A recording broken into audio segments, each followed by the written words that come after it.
దేవుని నామానికి వందనాలు. మీ అందరికీ కూడా దేవుని నామమున శుభములు తెలియజేస్తున్నాను. మీ అందరికీ కూడా దేవుని నామమున శుభము సమాధానము కలుగును గాక. ఈ యొక్క సమయమందు ఉపవాసమును గూర్చినటువంటి కొన్ని మాటలు మనము బైబిల్ లేఖనాల ప్రకారముగా మనము ధ్యానించుకుందాం. ప్రారంభంలో దేవుడు ఎప్పుడు కూడా మీరు నా కొరకు భోజనము మానివేయండి అని చెప్పలే. ఈ ఉపవాసము అనేటటువంటిది మనుషులే ప్రారంభించినారు. ఇందులో మొదటి కేటగిరీ ఎవరు అంటే చనిపోయినారని ఉపవాసము చేసినారు. మనం మొదటి భాగంలో మాట్లాడుకున్నాం. దేవుడు ఏమంటున్నాడు ఇర్మియాలో? చనిపోయినటువంటి వారిని గురించి అంగలార్చకుడి. యేసు ప్రభుల వారు కూడా సిలువ మోసుకుంటూ వెళ్తున్నప్పుడు స్త్రీలు ఏడ్చినప్పుడు ఏమన్నాడు? అమ్మలారా, నా కొరకు ఏడవకండి, కానీ మీ కొరకు మీ పిల్లల కొరకు ఏడవండి. ఏమని ఏడవాలా? ఏమని దుఃఖపడాలా? అయ్యో ప్రభువా, మాకిట్టి రక్షణను అనుగ్రహించినప్పటికీ, మమ్మను ఇంతగా ప్రేమించినప్పటికీ ప్రభువా, నీ ఎదుట నేను పాపము చేస్తున్నాను ప్రభువా, నేను పాపమును విడిచిపెట్టలేకపోతున్నాను ప్రభువా, పలానా విధమైనటువంటి మాటలు నేను వదలలేకపోతున్నాను ప్రభువా, పలానా విధములైనటువంటి ఆలోచన చూపును మార్చుకోలేకపోతున్నాను ప్రభువా, అయ్యో నన్ను క్షమించు అని పశ్చాత్తాప ప్రార్థన చెయ్యాల. అది దేవునికి ఇష్టమైన ఉపవాసం. నీ పిల్లలను గూర్చి ఏడవాలా. ఏమని? ప్రభువా, నీ ఎదుట నా పిల్లలు ఎక్కడైనా పాపం చేస్తున్నారేమో వారిని క్షమించు ప్రభువా, కనికరించు ప్రభువా, నీ కృప చూపించు ప్రభువా. ఏమంటే యోబు గారు చేస్తున్నారు కదా, అదే పిల్లల గురించి మొదటి జామున లేచి దేవునికి ప్రార్థన చేసినాడు. ఇక్కడ యోబు గ్రంథంలో కూడా మనం గమనించినట్టయితే 1వ అధ్యాయము 5వ వచనంలో వారి వారి విందు దినములు పూర్తి కాగా యోబు తన కుమారులు పాపము చేసి తమ హృదయములలో దేవుని దూషించిరేమో అని వారిని పిలువనంపించి వారిని పవిత్రపరచి అరుణోదయమున లేచి వారిలో ఒక్కొక్కని నిమిత్తమై దహన బలి నర్పించుచూ వచ్చెను. యోబు నిత్యము అలాగున చేయుచుండెను. ఎంతమంది తల్లిదండ్రులు పిల్లల కొరకు ఇట్టి విధమైనటువంటి ప్రార్థన చేస్తున్నారండి రేయి మొదటి జామున? ఏమండి? కాబట్టి దేని కొరకు ఏడవాలా, దేని కొరకు దుఃఖపడాలా, ఏ విధంగా ఉపవాసము చెయ్యాలా అనేసి అంటే నీ పాపములను బట్టి పశ్చాత్తాపపడి దుఃఖపడము ఉపవాసము. ఇక 2వ కేటగిరీని కూడా మనము చూసుకున్నాము. భయముతో చేసినటువంటి ఉపవాసం. ఒక విపత్తు సంభవించినప్పుడు, ఒక ఆపద కలిగినప్పుడు భయముతో చేసినటువంటి ఉపవాసమును కూడా మనం చూసినాం. చూడండి ఒకసారి, ఈరోజు మరికొంతమంది ఉపవాసాన్ని చూద్దాం. లూకా సువార్త 18వ అధ్యాయంకి వెళ్దాం. లూకా సువార్త 18వ అధ్యాయం 10వ వచనం నుంచి చదువుతున్నాను, జాగ్రత్తగా వినండి. ప్రార్థన చేయుటకై 2 మనుషులు దేవాలయమునకు వెళ్ళిరి. ఏమండి? వారిలో ఒకడు పరిసయ్యుడు, ఒకడు సుంకరి. వీరిరువురు దేవుని యొక్క మందిరానికి వెళ్ళినారండి ప్రార్థన చేయడానికి.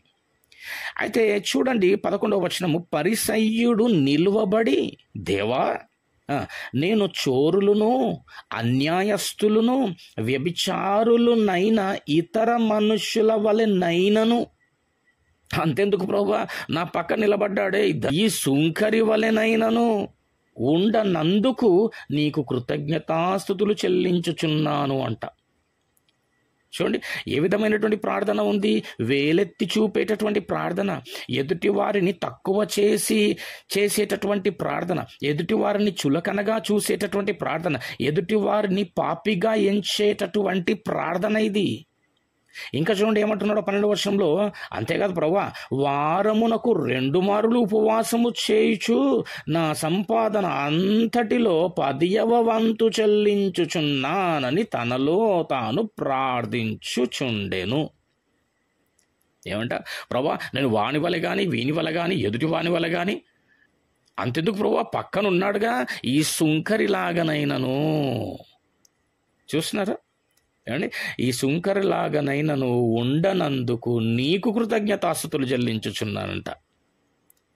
అయితే 13వ వచనంలో చూసినట్టయితే, అయితే సుంకరి, ఇప్పుడు సుంకరి ప్రార్థన, పరిసయ్యుని ప్రార్థన చూసినాం మనం.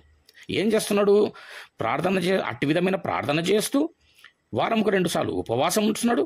ఆయనకు వచ్చినటువంటి రాబడిలో 10% కూడా వేస్తున్నాడంట. అయితే ఇప్పుడు ఈయన ప్రార్థన చూద్దాం. అయితే సుంకరి దూరముగా నిలుచుండి ఆకాశము వైపు కన్నులెత్తుటకైనను ధైర్యము చాలక రొమ్ము కొట్టుకొనుచు, దేవా పాపినైన నన్ను కరుణించుమని పలికెను. ఏం ప్రార్థన చేస్తున్నాడు ఈయన? పాపినైనటువంటి నన్ను కరుణించు ప్రభువా. మనమేం చేస్తాము? ఏమండి, ప్రభువా నాయనా, ఏదైనా నీకు ఆయాసకరమైంది నాలో ఉంటే క్షమించంట. అంటే లేదా? ఏమండి, ప్రార్థన ఇదే విధంగానే చేసేది. ప్రభా, ఏదైనా మీకు తండ్రి వ్యతిరేకమైనటువంటిది ఏదైనా నాలో ఉంటే, ప్రభా ఏదైనా నాలో ఒక తప్పిదములు ఉంటే నన్ను క్షమించండి. ఉంటే అంటే లేవా అని అడుగుతున్నా. ఉన్నవని నీకు తెలుసు, కానీ దేవుని ఎదుట ప్రార్థన ఎట్లా చేస్తామంటే ఉంటే క్షమించు ప్రభువా. అవునండి, ఒప్పుకుంటున్నటువంటి ప్రార్థన కాదు అది, పశ్చాత్తాపడేటటువంటి ప్రార్థన కాదు. ఏమండి, దేవుడి ఎదుట నటించకూడదు. ఏమండి, ఆయననంట వెక్కిరింపబడడంట దేవుడు. ఏమండి, 14వ వచనం చూడండి. అతని కంటే ఇతడు, అంటే పరిసయ్యుని కంటే సుంకరి నీతిమంతుడుగా తీర్చబడి తన ఇంటికి వెళ్ళనని మీతో చెప్పుచున్నాను. తన్ను తాను హెచ్చించుకొనువాడు తగ్గింపబడును, తన్ను తాను తగ్గించుకొనువాడు హెచ్చింపబడుననియు చెప్పెను. ఇక్కడ మనం గమనించినట్టయితే సుంకరిలో దేవునికి ఏం నచ్చింది? పశ్చాత్తాపం. అవునండి, సుంకరిలో నచ్చినటువంటిది, దేవుడు మెచ్చినటువంటి విషయం ఏంటంటే పశ్చాత్తాపము. వాక్యం సెలవిస్తుంది, అతిక్రమములను దాచిపెట్టువాడు వర్ధిల్లడు గాని దానిని ఒప్పుకొని విడిచిపెట్టువాడు వర్ధిల్లును. కాబట్టి చేస్తున్నావు కావచ్చు ఉపవాసము. ఎలాంటి ఉపవాసం అంటే, ఉపవాస దినమున ఏమి మానేస్తున్నాం మనము? అన్నము కాదు మానాల్సింది పాపము. ఉపవాస దినమున మానవలసినది అన్నం కాదు, మానాల్సింది పాపము. అతిక్రమములన్నీలోనే ఉంటాయి, కానీ పైకి మాత్రము ఉపవాసం అనేటటువంటి పేరు. ఏమండి, దేవుడికి దగ్గరగా చేసే సహవాసమండి ఉపవాసము. దేనికి దగ్గరగా సహవాసం చేస్తుంటున్నాం? ఉపవాసం ఉన్నట్టే మన సొంత పనులన్నీ మనము చేసుకున్నట్టే. అన్యాయంగా మాట్లాడతాం, ఏమండి, ఎదుటి వారిని దూషిస్తాం, ఎదుటి వారిని వేలెత్తి చూపిస్తాం, ఎదుటి వారిని చులకనగా చూస్తాం, ఎదుటి వారిని తక్కువ చేసి మాట్లాడతాం. ఏమండి, ఈ విధమైనటువంటి ఉపవాసం దేవునికి ఇష్టమైంది కాదు. చాలామంది చెప్తారు, మీరు ప్రార్థన చేయండి, కార్యం అవ్వట్లేదు అంటున్నారు కదా, లేదా మీ జీవితంలో పలానా కార్యం జరగాలంటున్నారు కదా, మీరు ప్రార్థన చేయండి. అట్లా కూడా ఒకవేళ కార్యం కాకపోతే కన్నీటి ప్రార్థన చేయండి. ఒకవేళ అట్లా కూడా కాలేదనుకో, ఏం చేయండి? ఇంకా ఉపవాసము చేసి ప్రార్థన చేయండి. ఏమండి, ఏదో లోను రాలేదనో, అనుకున్న కార్యం జరగలేదనో, భర్త మారలేదనో, పెళ్లి కాలేదనో, ఇల్లు కొనలేదనో, ఉన్న ఇల్లు అమ్మలేదనో, ఇట్లాంటి వాటి కొరకు చేసేటటువంటి ప్రార్థన ఉపవాసము వ్యర్థమైనటువంటిది. దేవుడు అట్టి ప్రార్థనలను, అట్టి ఉపవాసమును లక్ష్య పెట్టడు. ఆయనకి ఇష్టమైన ఉపవాసం ఏంటి అనేసంటే, పాపమును తన ఎదుట ఒప్పుకుంటూ పశ్చాత్తాపడుతూ దుఃఖపడము. నీ పాపములను బట్టి దుఃఖపడము, నీ పాపములను బట్టి పశ్చాత్తాపడడం అనేటటువంటిది దేవునికి ఇష్టమైనటువంటిది. అండి, ఒక్కసారి దావీదు గారి గురించి చూద్దామండి.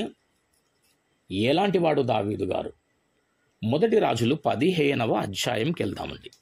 4వ వచనం. దావీదు హిత్తీయుడైన ఊరియా సంగతియందు తప్ప తన జీవిత దినములన్నీయు యెహోవా దృష్టికి యథార్థముగా నడుచుకొనుచు యెహోవా అతనికిచ్చిన ఆజ్ఞలలో దేని విషయమందును, చూస్తున్నారా, దేని విషయమందును తప్పిపోకుండెను. ఎన్నిసార్లు పాపం చేసినాడంటే దావీదు గారు? ఒక్కసారి చేసినాడంటే మళ్ళీ ఎప్పుడు కూడా పాపం చేయలేదని స్టేట్మెంట్ ఇచ్చినాడు దేవుడు. మన జీవితాల్లో చేసిందే చేస్తూ ఉంటాం, చేసిన పాపాన్నే చేస్తూ ఉంటాం, దేవుడికి మాట ఇచ్చేది ఇస్తూనే ఉంటాం, ఏమండి, ప్రామిస్ చేసేది చేస్తానే ఉంటాం. నమ్మించి దేవుణ్ణి మోసం చేస్తున్నావు అని అర్థం. అపొస్తలుల కార్యంలో 13వ అధ్యాయంలో 22వ వచనం 36వ వచనం వరకు చదువుకుంటే దావీదు నా ఇష్టానుసారుడు అని చెప్పినాడు దేవుడు. దేవుని సంకల్పం చొప్పున బ్రతికినాడు దావీదు గారు అని చెప్పబడింది అక్కడ. ఏమండి, ఉపవాసము చేస్తే ఏదో నేను అనుకున్న పని అయిపోతుంది అనుకోవడం పొరపాటు. సుంకరి లాంటి పశ్చాత్తాప ప్రార్థన దేవుడికి అవసరం. చూడండి, దావీదు గారు అట్టివాడై ఉన్నాడు కదా, అయినప్పటికీ 2వ సమూయేలు 12వ అధ్యాయమును ఒకసారి మీరు ధ్యానించండి. ఈ వాక్యం విన్న తర్వాత దావీదు గారు బెత్షెబాతో పోయిన తర్వాత బిడ్డ పుట్టినప్పుడు నాతాను ప్రవక్తను దేవుడు పంపించి చెప్పిస్తాడు ఏంటి అనేసి అంటే, నువ్వు చేసినటువంటి దానిని బట్టి దేవుడు నీ బిడ్డను మొత్తబోతున్నాడు, చంపబోతున్నాడు అని చెప్పినప్పుడు దావీదు గారు ఆలోచన చేస్తున్నారంట, బిడ్డను దేవుడు చంపేస్తాడా? అయితే నా బిడ్డ యందు దేవుడికి కనికరం రావాలంటే నేనేం చెయ్యాలా? దేవుడు ఇప్పుడు తను అనుకున్నటువంటి విధముగా చంపకుండా ఉండాలంటే నేనేం చెయ్యాలా అనేటటువంటి ఆలోచనలో ఒక ఆలోచన తడతది దావీదు గారికి. ఏమండి, ఉపవాసము చేస్తానని 7 దినములు నేలనబడి మంచి నీళ్లు కూడా ముట్టకుండా ఉపవాసం చేసినాడు. అయితే 7వ దినమున ఏం జరిగిందండి? బిడ్డ చచ్చినాడు. ఏమండి, మొత్తేసినాడు దేవుడు.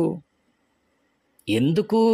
మరి ఇప్పుడు మనం అనుకున్నటువంటి ఉపవాసమే దేవుడు నచ్చేది, మెచ్చేది, కనికరించేది అనేటటువంటిదే నిజమైతే మరి దావీదుకు పుట్టినటువంటి ఆ యొక్క బిడ్డను దేవుడు మొత్తొద్దు కదా, కనికరించాలి కదా, కాపాడాలి కదా, వదిలిపెట్టాలి కదా.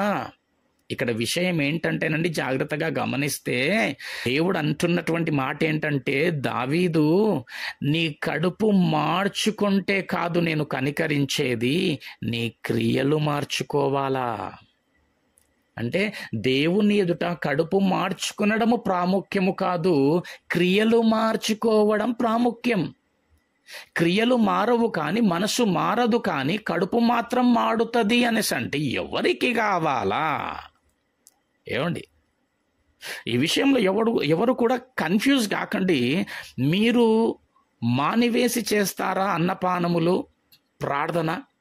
ఏమండి, అన్నపానములు మానివేసి పశ్చాత్తాపడతారా? అన్నపానములు మానివేసి అట్టి విధంగా దేవుడితో దగ్గరగా జీవిస్తూ నిన్ను నీవు ఒప్పుకుంటూ పాపములను బట్టి పశ్చాత్తాపడి దుఃఖపడి వదిలేస్తావా? నువ్వు ఏం చేస్తూ ఈ విధమైనటువంటి మార్పులోనికి వస్తావో అది నీ ఇష్టం, కానీ దేవుడికి కావలసింది నీ మనసు మారడం, నీ పాపం మానడం. నువ్వు తింటూ చేస్తావో తినకుండా చేస్తావో అది నీ ఇష్టం, తప్పేమీ లేదు. నువ్వు ఒకవేళ అన్నపానములు మానివేసి చేయాలని నీ హృదయము గనక బలముగా అట్టి విధంగా ప్రేరేపింపబడితే పర్వాలేదు, కానీ నీ ఆరోగ్య స్థితిని చూసుకొని చెయ్యండి. కొంతమందికి ఆరోగ్యమే బాగుండదు. ఏమండి, ఏమంటారు అనేసి అంటే, ఉపవాసం ఉన్న నాయన అనేసి అంటారు. లేదు, ఉండకండి. అట్లా దేవుడు బలవంతంగా కడుపు మార్చుకుంటేనే నేను కనికరిస్తాను ఎక్కడ కూడా చెప్పలే. కాకపోతే ఆ విధంగా కడుపు మార్చుకునడం వలన ఒక పూటనో లేకపోతే నీకు వీలైనంత సమయం వరకు నువ్వు మానివేయడం వల్ల నీ శరీరం ఏదైనా ఒకవేళ అట్టి ఆత్మీయ జీవితానికి సహకరిస్తున్నటువంటి పరిస్థితే గనక ఉంటే మానివేసి చెయ్యండి. కానీ దేవుడికి ఇష్టమైనటువంటి ఉపవాసం ఏంటండి? పాపములను బట్టి పశ్చాత్తాపడడం, పాపములను బట్టి దుఃఖపడి వాటిని విడిచిపెట్టడం దేవుడికి ఇష్టమైన ఉపవాసం. ఎదుటి వారిని గూర్చి ప్రార్థన చేయడం అనగా విజ్ఞాపన చేయడము దేవుడికి ఇష్టమైనటువంటి ఉపవాసం. దేవుడికి దగ్గరగా జీవించడం అనేటటువంటిది దేవుడికి ఇష్టమైనటువంటి ఉపవాసము. దేవుని నామానికి స్తోత్రములు. యోనా గారు కూడా వెళ్ళినారండి. ఏమండి, నినివే పట్టణానికి వెళ్ళి ఏం చెప్పినాడు? నినివే వారికి 40 దినములలో దేవుడు ఈ పట్టణాన్ని నాశనం చేయబోతున్నాడు అన్నప్పుడు ఏం చేస్తున్నారు వాళ్ళు? రాజు సైతం సింహాసనము దిగి వస్త్రములు చింపుకొని గోనెపట్ట కట్టుకొని బూడిద తలపైన వేసుకొని అందరికీ ఉపవాస దినమును చాటించినాడు. పశువులేమి, పక్షులేమి, మనుషులేమి అందరూ కూడా ఉపవాసం ఉండమని ఉపవాసం చాటించినాడు. 3 దినములు ఉపవాసము చేసినారు. దేవుడు ఏం చేసినాడండి మరప్పుడు? 40 దినములలో నాశనం చేస్తానన్నటువంటి ఆ పట్టణమును నాశనము చేసినాడా, వదిలివేసినాడా? ఏమండి, వదిలివేసినాడు, నాశనం చెయ్యలే. ఇప్పుడు నాశనము చెయ్యకపోవడానికి గల కారణం ఏమై ఉండొచ్చు? ఏమండి, చూద్దాం ఒకసారి. యోనా 3వ అధ్యాయము 10వ వచనంలో గమనించండి. చాలా మట్టుకు ఏమనుకుంటారంటే కొద్దిమంది, వారు ఉపవాసము చేసినందుకు దేవుడు ఆ పట్టణమును నాశనం చెయ్యలేదు. ఏ ఉపవాసం అండి? ఏమండి, ఇందులో మనుషులు ఏర్పరచుకున్న ఉపవాసం ఉందని చెప్పినాను నేను. కడుపు మార్చుకునేటటువంటి, అన్నపానములు మానివేసేటటువంటి ఉపవాసం. చూడండి 10వ వచనంలో దేవుడు ఎందుకు కనికరించినాడో చూద్దాం. ఈ నీనెవే వారు తమ చెడు నడతలను మానుకొనగా, అండర్లైన్, ఈ నినివే వారు తమ చెడు నడతలను మానుకొనగా వారు చేయుచున్న క్రియలను దేవుడు చూచి, వారు చేయుచున్న క్రియలను దేవుడు చూచి పశ్చాత్తాప్తుడై వారికి చేయుదునని తాను మాట ఇచ్చిన కీడు చేయక మానెను. ఇప్పుడు చెప్పండి, నినివే పట్టణమును దేవుడు వదిలిపెట్టడానికి, కాపాడడానికి, కనికరించడానికి కారణం ఏంటండి? వారు చేయుచున్నటువంటి క్రియలను చూచి. క్రియలు మార్చుకున్నారు వాళ్ళు. అన్నపానములు అనేటటువంటి కాన్సెప్ట్ వాళ్ళలో ఉన్నప్పటికీ దానితో పాటు ఏం జరిగింది, ఏం చేసినారంటే క్రియలు మార్చుకున్నారు, పశ్చాత్తాపడినారు, దేవునికి మొరపెట్టినారు, దేవుని ఎదుట తప్పిదములను బట్టి ఏడ్చినారు. అందుకు దేవుడు నినివే పట్టణాన్ని కనికరించినాడు. దేవుని నామానికి స్తోత్రములు. హల్లెలూయా. సో కాబట్టి ప్రియమైనటువంటి వారలారా, నీ ఉపవాస దినమున ఏ విధముగా ఉండాలా అనేసంటే, నిన్ను నీవు ఒప్పుకునేటటువంటి విధంగా పాపములను, ఆ పాపములను బట్టి పశ్చాత్తాపడేటటువంటి విధముగా, ఆ పాపములను విడిచేటటువంటి విధముగా, దుఃఖపడేటటువంటి విధముగా నీవు చేసినట్టయితే, ఏమండి, ముఖ్యముగా దేవుడు కోరుకుంటున్నది ఏంటి అనేసంటే నీ మనస్సు మార్చుకొనడం, నీ క్రియలను మార్చుకొనడం, నీ విధి విధానములను మార్చుకొని తిన్ననైనటువంటి మార్గములో నడవడము దేవుడికి అవసరమై ఉన్నది. ఇటు విధముగా ఉపవాసము దేవుడికి దగ్గరగా సహవాసం చేసేటటువంటి జీవితములుగా దేవుడు మన జీవితములను ఆశీర్వదించునుగా. దేవుడితో దగ్గరగా సహవాసం చేసేటటువంటి జీవితములుగా మన జీవితములను మలుచుకొనవలసినటువంటి వారమై ఉన్నాం. దేవునికి స్తోత్రములు. ఇటు కొద్ది వాక్యము మన ఆత్మనిమేల నిమిత్తమై దేవుడు దీవించి ఆశీర్వదించును గాక. ఇటు ఉపవాసము ఉండడానికి దేవుడు మీకు సహాయము చేయును గాక. ఆమెన్.